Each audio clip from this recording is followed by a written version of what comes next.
सर्व हिंदू बांधवांना चांगल्या पद्धतीने माहिती आहे, तुम्ही जे रोज सहन करताय या भागामध्ये तुमच्या शेजारी कोण राहतंय याची साधी कल्पना तरी तुम्हाला असली पाहिजे। ह्या ज्या नवीन इमारती इथे बनतायत, 4 फ्लोअरची परवानगी या इमारतीला, 4 फ्लोअरची। लोड बेरिंग वर 13 फ्लोअर उभे आहेत, 13। म्हणजे उद्या असंख्य वेळी मुंबईमध्ये आपल्याला माहिती आहे की बिल्डिंग राजरोज पद्धतीने साऊथ मुंबईमध्ये पडतात आणि मग तिथे येऊन आपण एक दुसऱ्याबरोबर फक्त सहानुभूती दाखवतो। पण आज या 13 मजली इमारतीमध्ये मी आताच पोलिसांकडे विचारलं, पोलिसांना पण माहित नाही की ह्याच्यात राहणारे हे बांगलादेशी नेमकं कुठून आलेत, त्यांचा रेकॉर्ड काय आहे हे पोलिसांकडे पण नाही आहे। म्हणजे हा केवढा मोठा धोका आहे।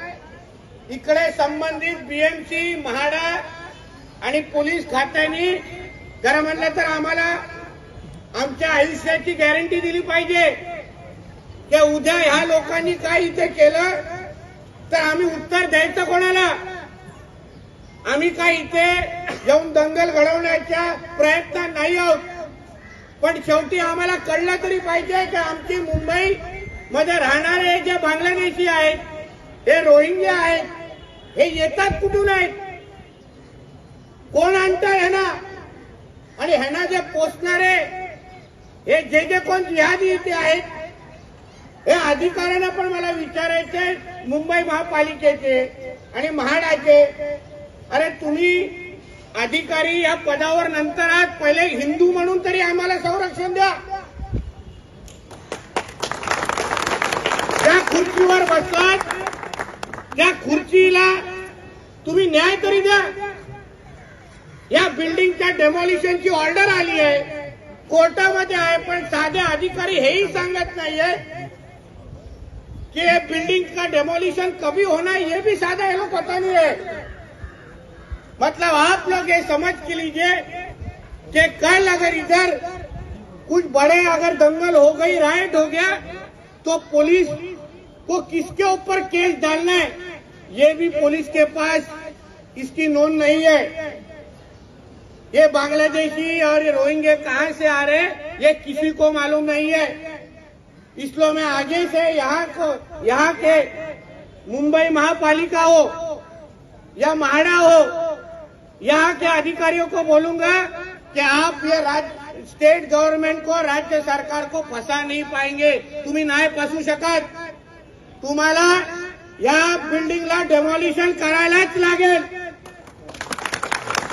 या रोहिंग्यांना, बांगलादेशांना बाहेर काढायलाच लागेल।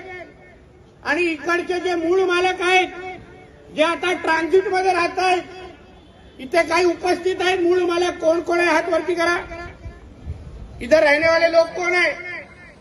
या लोकांना त्या हक्काचं घर आहे, 4 फ्लोअरची फक्त बिल्डिंग होती, 4, आता 13 फ्लोअर झालेले आहेत। कोणाची परवानगी आहे? कोण घाबरतंय ना? इथे काय डोंगरीमध्ये येऊन, इथे काय कोणाच्या बापाची डोंगरी आहे, बापाचा हा भाग आहे का? मलाही बघून दे। पोलीसला सांगेन, महापालिकेला सांगेन, म्हाडाला सांगेन, तुम्ही 15 दिवसात अगर इथे फरक केला नाही तर मी सगळे लोक घेऊन आतमध्ये घुसणार आणि सगळ्या लोकांना बाहेर काढणार। भारत माता की जय। कोण असेल धाव त्याच्या घरचा असेल, आम्हा फाट्यावर मारतो त्याला, आम्ही काय फरक नाही पडत। आम्हाला पण बघून दे, आमच्या हक्काच्या मुंबईला कोण ताबा घ्यायला प्रयत्न करतोय। इथे जनरेटर लावतो कोण? मुस्ताक नावाचा कार्टा, त्याला मी सांगेन, आज जसं तू इथे जनरेटर नाही लावलेस ना, तूने जो जनरेटर हटाया ना मेरे नाम पे, कल अगर ये जनरेटर इधर आ गया ना, जनरेटर के अंदर डाल के तेरे को जला दूंगा, एक समझ के ले। पुलिसांना सांगेन कि इधर अगर लॉ एंड ऑर्डर का सिचुएशन आपको कंट्रोल में रखना है तो ये सारा इलीगल एक्टिविटी ये हमारे मुंबई में बंद होनी चाहिए।